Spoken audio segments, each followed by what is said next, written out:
오늘 요한복음 11장 전체 말씀을 살펴볼 텐데 말씀이 길기 때문에 1절부터 4절까지 말씀만 선포해 봤습니다. 저는 오늘 본문에 기록된 나사로 사건을 통해 치유에 관련된 세 가지 질문을 품게 되었습니다. 띄워주시고요. 첫 번째 질문은 무엇이냐? 치료의 대상은 과연 누구인가라는 것입니다. 두 번째 질문은 치료의 과정은 과연 어떠한가? 세 번째 질문은 치료의 결과는 과연 무엇인가? 이 본문을 통해서 세 가지의 질문을 한번 품어봤습니다.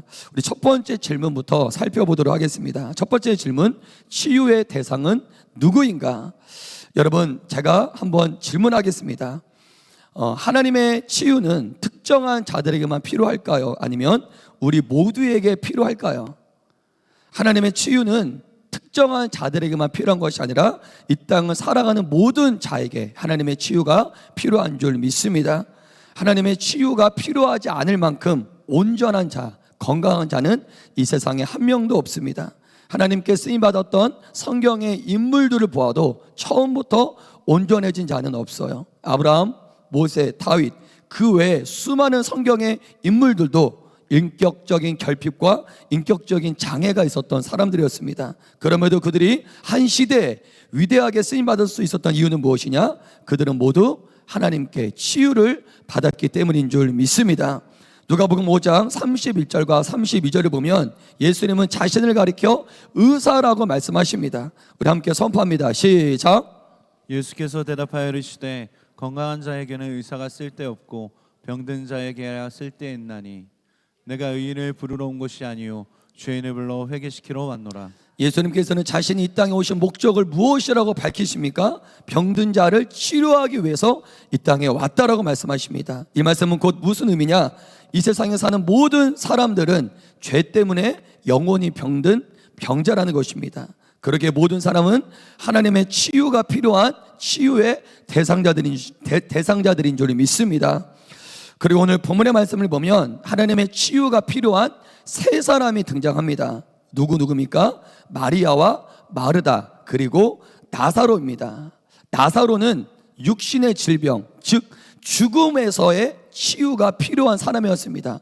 그리고 마르다와 마리아는 사랑하는 가족을 떠나보낸 슬픔에 젖어 있어요. 즉 사랑하는 가족을 떠나보내서 마음의 상처가 있습니다. 그 마음의 상처로부터 치유가 필요한 자가 바로 마르다와 마리아였습니다. 여러분, 이처럼 우리도 본문의 나사로처럼 우리 또한 육신의 질병으로부터 치료를 받아야 되는 줄 믿습니다. 또한 마리아와 마르다처럼 마음의 상처로부터 우리 또한 치료를 받아야 되는 줄 믿습니다. 하나님을 믿는다고 해서 육신의 질병과 마음의 상처가 생기지 않는 것이 아닙니다. 오늘 본문에 등장한 마리아와 마르다, 나사로는 예수님과 매우 친밀한 관계에 있던 사람들이었습니다. 요한복음 11장 5절의 말씀을 선포합니다. 시작. 예수께서 본래 마르다와 그 동생과 나사로를 사랑하시더니 마르다와 마리아, 나사로는 예수님이 매우 사랑하시던 남매였습니다. 그런데 본문 3절에 보니까 예수님이 그렇게 사랑하시던 나사로가 어떠한 상태였습니까? 마르다와 마리다는 예수님한테 사람을 보내요. 당신이 사랑하는 나사로가 병들어 죽게 됐습니다라고 말합니다. 즉 나사로는 지금 병들어 죽게 되었습니다. 예수님으로부터 사랑받던 나사로가 예수님으로부터 고침받아야 될 치유의 대상자가 된 것입니다. 여러분, 이어서 두 번째 질문을 던져봅니다. 치유의 과정은 과연 어떠한가? 여러분, 그렇다면 예수님은 과연 어떠한 과정으로 나사로를 치료하셨나요? 우리 요한복음 11장 6절의 말씀을 선포하겠습니다. 시작. 계시던 곳에 이틀을 더 유하시고 나사로가 병들었다함을 들으시고 예수님은 그 계시던 곳에 이틀을 더 유하셨습니다. 예수님은 나사로가 병에 걸려 죽었다는 소식을 들으셨어요. 그 나사로의 두두이 마르다와 마리아는 죽어가는 동생을 보며 고통과 절규, 슬픔에 빠져 있습니다. 여러분, 그렇다면 상식적으로 예수님은 다른 모든 일을 제쳐두고 나사로에게 달려가셔야 했어요. 본인이 사랑하던 나사로가 죽어가고 있습니다. 그 나사로를 살리기 위해 그 소식을 듣자마자 나사로에게 달려가셔야 했습니다. 근데 예수님은 어떻게 하십니까? 나사로에게 바로 가시지 않고 계시던 곳에 이틀을 더 유하신다라는 거예요. 이어서 7절을 보면 예수님은 언제 움직이시냐? 요한복음 11장 7절, 그 후에 제자들에게 이르시되 유대로 다시 가자 하시니. 그 후에, 언제 가시냐? 그 후에 가십니다. 그 후는 무엇을 의미하냐? 나사로가 죽은 이유를 의미하고 있어요. 즉 예수님은 나사로가 죽을 때까지 기다리신 거예요. 그리고 나사로가 죽자 그제서야 예수님은 나사로가 있는 곳으로 가신다는 것입니다. 여러분, 우리는 이 말씀을 통해 무엇을 깨달을 수 있습니까?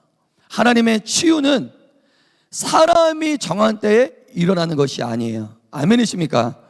하나님의 치유는 하나님께서 정하신 가장 정확한 때에 하나님의 치유가 일어나는 줄 믿으시길 바랍니다. 중요한 것은 무엇입니까? 이러한 치유의 과정 가운데 우리 사람들에게서 나타나는 두 가지의 마음이 있다는 거예요. 치유의 과정 가운데 우리들에게서 일어나는 두 가지의 마음이 있다는 것입니다. 어떤 마음일까요? 우리는 이 마음을 확인하기 위해서 마르다와 마리아의 고백을 살펴보기를 원합니다. 예수님이 드디어 오셨습니다. 예수님을 보자마자 마리아와 마르다는 똑같은 고백을 해요. 예수님을 향해서 똑같은 말을 합니다. 어떤 말을 하냐? 요한복음 11장 21절 32절 한번 제가 선포하겠습니다. 마르다가 예수께 여짜오되, 이게 중요해요. 주께서 여기 계셨더라면 내 오라버니가 죽지 아니하였겠나이다. 마르다가 고백합니다. 근데 마리아도 똑같은 얘기를 해요. 마리아가 예수 계신 곳에 가서 배웠고 그 발 앞에 엎드려 이르되, 똑같은 말, 주께서 여기 계셨더라면 내 오라버니가 죽지 아니하였겠나이다 하더라. 여러분, 마리아와 마리다가 했던 이 공통된 똑같은 말 안에는, 이 말 안에는 예수님을 향한 동일한 마음이 들어있는 거예요. 그리고 이 마음은 이 둘뿐만 아니라 하나님의 치유를 기다리는 모든 크리스천들에게도 이 마음이 들어있습니다. 반복합니다. 마리아와 마리다가 예수님께 했던, 주께서 여기 계셨더라면 내 오라버니가 죽지 아니하였겠습니다. 이 고백 안에는 두 가지의 마음이 있는데, 이 마음은 하나님의 치유를 기다리는 모든 성도들에게도 이 두 가지 마음이 있다는 것입니다. 그러면 마리아와 마리다가 예수님에게 했던 이 고백 안에는 과연 어떠한 마음들이 있냐? 첫 번째는 바로 믿음이라는 마음이 있는 거예요. 따라하겠습니다. 믿음이라는 마음이 있습니다. 마음이 있습니다. 주께서 여기 계셨더라면 내 오라버니가 죽지 않았겠습니다. 이 고백 안에는 어떤 마음이 있다고요? 믿음이 있다고요. 믿음이. 예수님은 능히 내 오라버니의 병을 고칠 수 있는 분입니다. 저는 그걸 믿습니다. 하나님께서는 나의 질병을, 나의 연약함을 고쳐줄 수 있는 분이라는 사실을 내가 믿습니다. 저와 여러분들에게도 믿음이라는 마음이 있는 줄 믿습니다. 하나님의 치유를 기다리는 모든 성도들에게는 믿음이 있어요. 믿음이 있기 때문에 하나님께 기도하는 거고, 믿음이 있기 때문에 이 자리에 나와서 예배를 드리고 있는 줄 믿습니다. 근데 중요한 건 하나님의 치유를 기다리는 성도들에게는 믿음만 있는 것이 아니라 또 다른 한 가지 마음이 있다는 거예요. 그 마음이 어떤 마음이냐? 주께서 여기 계셨더라면 내 오라버니가 죽지 않았겠습니다. 근데 결국은 뭐예요? 예수님이 여기 오시지 않아서 내 오라버니가 죽었다는 거예요. 이해되십니까? 예수님이 여기 계셨더라면 내 오라버니 나사로가 죽지 않았을 텐데, 예수님이 오시지 않아서 늦게 와서 내 오라버니가 죽었다. 두 번째는 서운한 마음이 있는 거예요. 첫 번째, 마르다와 마리아의 고백 안에는 두 가지의 마음이 있는데, 예수님을 향해서 두 가지의 마음이 있는데, 첫 번째는 믿음이라는 마음이 있고, 두 번째는 서운함의 마음이 있어요. 여러분, 하나님의 치유를 기다리는 성도들에게도 마찬가지입니다. 하나님의 치유를 기다리는 성도들에게도 두 번째 마음이 있어요. 어떤 마음? 서운한 마음이 있다는 거예요. 제가 여러분께 한번 질문해 보겠습니다. 성도님들, 하나님의 치유를 기다리면서 나는 한 번도 하나님께 서운함을 느껴본 적이 없다, 그런 분이 계십니까? 한 번도 없을 거예요. 저도 오랫동안 하나님 저를 고쳐주세요, 하나님 저를 치료해 주세요, 이러한 제 기도를 한 적이 많이 있습니다. 근데 아무리 기도해도 응답의 때가 더딘 거예요. 하나님이 고쳐주시지 않는 거예요. 믿긴 믿어요. 믿어서 기도하죠. 하나님 나의 질병을, 나의 연약함을 고쳐주실 수 있기 때문에, 그걸 믿기 때문에 하나님 앞에 기도를 합니다. 근데 아무리 기도를 해도 더뎌요. 응답이 되지 않아요. 서운한 거예요. 지금 마리아와 마르다도 이 마음이 있는 거예요. 첫 번째는 믿음이라는 마음이 있고, 두 번째는 서운함이라는 마음이, 이 고백 안에 이 두 가지 마음이 있다라는 것입니다. 여러분, 그렇다면 마르다와 마리아는 왜 예수님께 서운해했을까요? 저는 이 본문의 말씀을 묵상하면서 우리도 언제 하나님께 서운함을 느끼는지 세 가지로 한번 정리해 봤습니다. 우리가 언제 하나님께 서운함을 느끼는지, 하나님의 치유를 기다리는 성도들이 언제 하나님께 서운함을 느끼게 되는지. 첫 번째, 자신이 정한 응답의 때와 하나님이 정하신 응답의 때가 다를 때 하나님께 서운하다는 거예요. 마르다와 마리아가 예수님을 간절히 원했을 때는 언제입니까? 나사로가 아직 살아있을 때였어요. 나사로가 아직 죽지 않고 살아있을 때, 그때 마리아와 마르다는 예수님을 간절히 원했습니다. 예수님 필요합니다. 우리 오라버니가 아직 죽지 않았습니다. 예수님 당신의 은혜가 필요합니다. 이게 바로 마리아가 마르다가 정한 때예요. 응답의 때, 나사로가 아직 죽지 않았을 때. 근데 예수님은 언제 오십니까? 마르다와 마리아가 정한 때가 아니라 이미 나사로가 죽고 끝났어요. 이미 상황이 끝나버렸어요. 이미 죽었습니다. 이미 나사로가 죽고 난 다음에 예수님은 오세요. 여러분, 우리도 언제 하나님께 서운함을 느낍니까? 하나님을 기다릴 때 서운해요. 그러다가 하나님이 너무 늦었다, 내가 가장 필요로 할 때는 하나님께서 나타나지 않으시더니 상황이 다 끝난 다음에 하나님이 뒤늦게 나타나실 때 우리는 하나님께 서운함을 느낄 수가 있다는 것입니다. 두 번째, 우리는 언제 하나님께 서운함을 느끼게 되느냐? 하나님으로부터 거부감을 당했을 때 서운함을 느낄 수 있어요. 하나님으로부터 거부당했다라는 생각이 들 때 서운함을 느낄 수 있습니다. 여러분, 마리아와 마르다는 예수님은 충분히 내 오라버니 나사로를 고칠 수 있는 분이다, 이걸 믿은 줄 믿습니다. 믿었어요. 그래서 예수님한테 사람을 보낸 거예요. 내 나사로, 내 오빠 나사로를 고쳐달라고. 그리고 실제로 예수님은 나사로를 고칠 수 있는 분이셨습니다. 근데 현실은 어떻습니까? 나사로가 죽었어요.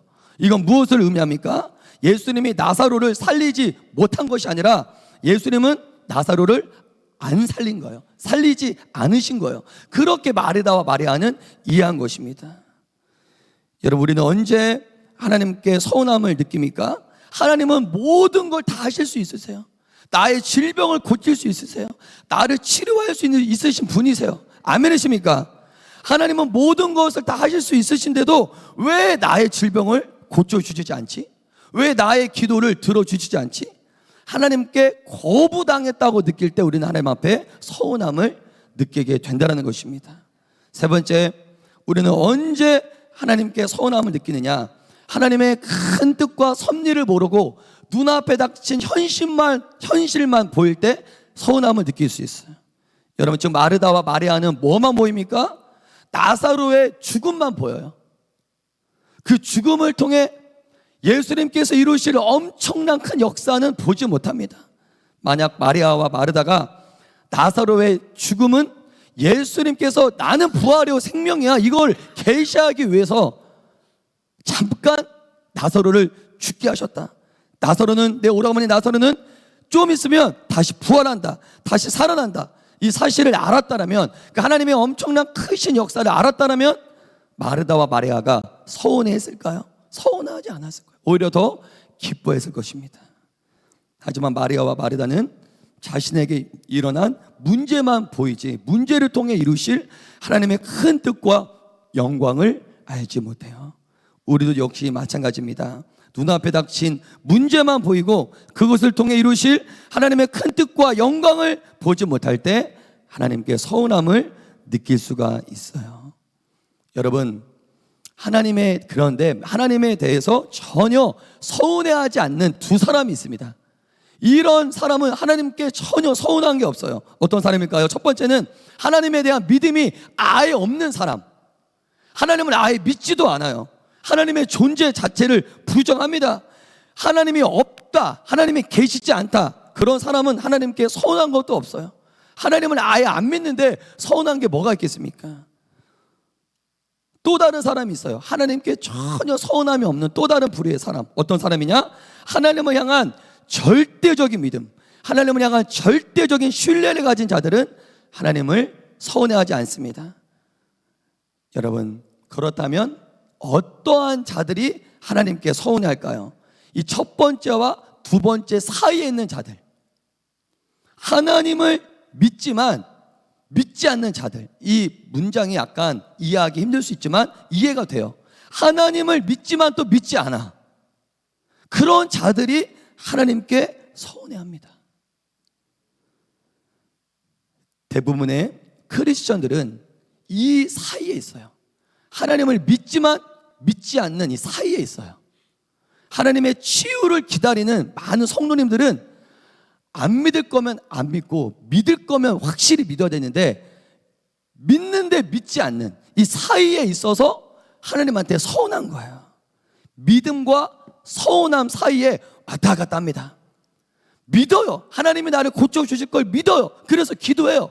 근데 서운해요. 왜 하나님이 나를 고쳐주지 않을까? 하나님의 치유를 기다리는 모든 성도에게는 두 가지의 마음이 있어요. 이 마음은 아까 살펴본 것처럼 마리아와 마르다에게 있었던 두 가지의 마음이에요. 반복하자면 어떤 마음입니까? 믿음이라는 마음과 서운함이라는 마음이에요. 이 사이에서 왔다 갔다 해요. 하지만 여러분, 염려하지 마십시오. 그렇기 때문에 예수님은 이 사건을 일으켜 주신 거예요. 서운해하지 말라고. 할렐루야. 마르다에게 확실한 믿음을 주기 위해서 오늘 본문의 사건을 계획하신 줄 믿습니다. 마지막 주제입니다. 예수님은 이제 자신이 이루려고 하시는 역사를 시작하고 계세요. 근데 여러분, 우리가 여기서 매우 중요한 원리를 발견하게 됩니다. 하나님은 당신의 역사를 이루실 때마다 사용하시는 원리가 있습니다. 성경 전체를 통해서도 확인할 수 있는데 그게 뭐냐? 우리 요한복음 11장 39절 우리 함께 선포하겠습니다. 11장 39절 시작. 예수께서 이르시되 돌을 옮겨 놓으라 하시니 그 죽은 자의 누이 마르다가 이르되 주여 죽은 지가 나흘이 되었음에 벌써 냄새가 나나이다. 예수께서 이르시되 무엇을 옮겨 놓으라 하십니까? 따라하겠습니다. 돌을 옮겨 놓으라. 하나님께서 직접 돌을 옮기실 수도 있었어요. 나사로를 살리기 위해, 나사로를 치유하기 위해 하나님이 직접 돌을 옮기실 수도 있었지만 하나님은 돌을 옮겨 놓으라 말씀하십니다. 하나님께서는 늘 이런 식으로 일하세요. 하나님 혼자 모든 걸 다 하시지 않고 동역자를 세우십니다.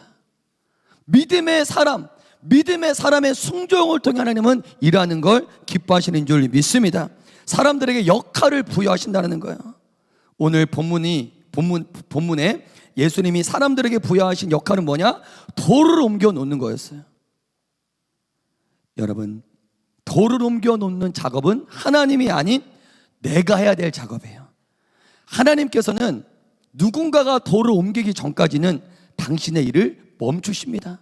예수님께서 나사로를 살리고 싶으셔도 누군가가 돌을 옮겨 놓기 전까지는 예수님도 그 자리에서 아무 일도 하지 않으세요. 우리가 때로는 예수님 왜 이렇게 더디십니까? 예수님 왜 이렇게 응답을 주시지 않습니까? 내 인생 가운데 예수님이 침묵하시는 것처럼 느낄 때가 있습니다. 하나님의 일하심이 더디다고 느낄 수가 있습니다. 오로지 그 책임을 나에게서 찾기 전에 하나님께, 예수님께 다 넘기는 경우가 있어요. 하나님이 굼뜨시구나, 예수님이 굼뜨시구나, 왜 이렇게 응답이 더디냐, 모든 응답이 더디는 모든 책임을 예수님께 다 넘기는 경우가 많이 있다는 것입니다. 그런데 여러분, 오늘 본문을 통해 우리가 깨달아야 될 사실은 무엇입니까? 예수님은 이미 모든 준비를 끝내놓으셨어요. 모든 준비를 끝내놓고 나사로를 살리기 위해 무덤 앞에서 기다리고 계십니다. 뭐 할 때까지? 누군가가 돌을 옮겨 놓을 때까지. 누군가가 돌을 옮겨 놓기만 하면 바로 나사로를 치료하고 나사로를 살리시려고 지금 예수님은 기다리고 계시는 거예요. 하나님의 응답의 역사, 우리의 치유가 더딘 이유가 무엇입니까? 그 더딘 이유는 하나님한테 있는 것이 아니라 여전히 돌을 옮기지 않고 있는 우리들에게 있다는 사실이에요. 어떤 자는 돌을 옮기기까지 1년 걸립니다. 어떤 자는 5년 걸려요. 어떤 자는 10년이 걸릴 수도 있어요. 중요한 건 하나님은 그때까지 아무 일도 하지 않으세요. 누군가가 돌을 옮겨 놓을 때까지 하나님은 기다리고 계신다는 사실입니다.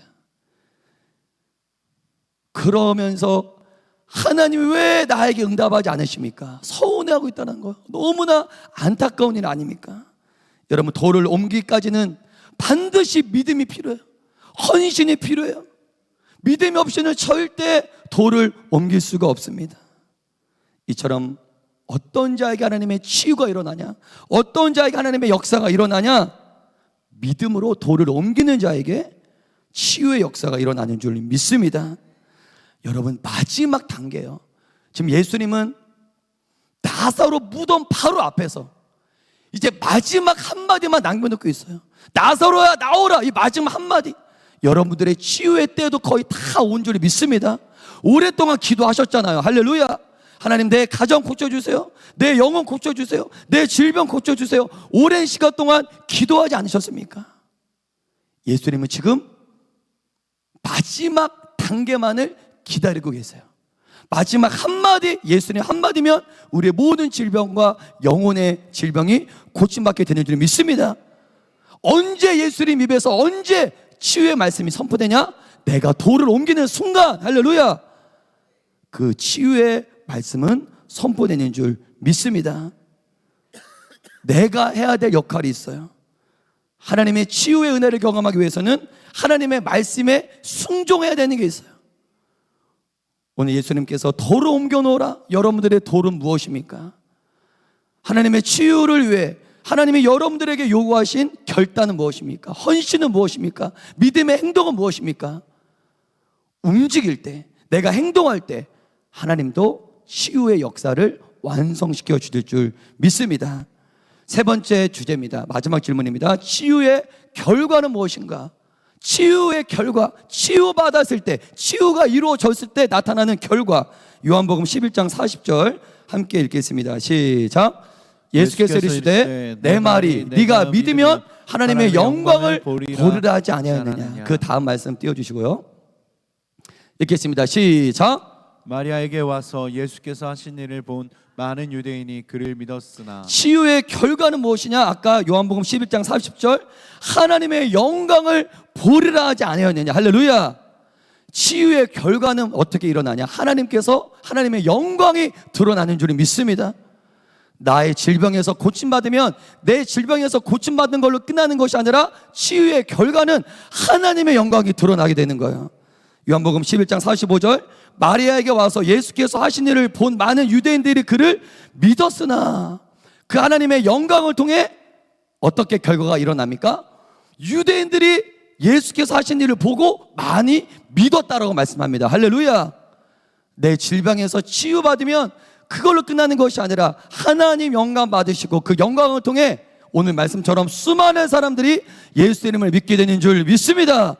이게 치유의 결과예요. 여러분, 예수님의 보혈로 영혼의 질병에서 치유를 받으면 들리지 않던 하나님의 음성이 들려요. 할렐루야. 내 영혼이 치유를 받으면 그 이전까지는 들리지 않았던 하나님의 음성이 들려요. 우리가 왜 하나님의 음성이 안 들리냐? 하나님의 음성이 들려도 왜 순종하지 못하느냐? 상처가 있기 때문에. 상처. 저도 살면서 마음의 상처, 영혼의 상처를 경험한 적이 있는데 마음의 상처가 있으면은 하나님 말씀에 순종하는 게 엄청 힘듭니다. 이게 따라주지를 않아요. 마음이 무거워서, 마음의 감각이 무감각해져서 영혼의 감각이 사라져서 하나님의 말씀도 안 들리고 하나님의 음성도 들리지 않고 하나님의 음성이 들려도 순종하기가 엄청 힘듭니다. 이 가운데 하나님의 말씀이 들려도 순종하는 것이 매우 힘든 분들이 계십니까? 치료받지 못했기 때문이에요. 예수님의 보혈로 마음의 상처가 치유가 되면 이제서야 하나님의 음성이 들리고, 치유가 되면 하나님의 말씀에 비로소 순종하게 된다는 거예요. 이 우리는 반드시 하나님으로부터 치료받아야 되는 줄 믿습니다. 치료의 과정이 때로는 더디고 인내가 필요할 수도 있어요. 그럴 때 내가 스스로 한계를 짓지 말고 예수 이름을 끝까지 믿으시기를 주님의 이름으로 축복합니다.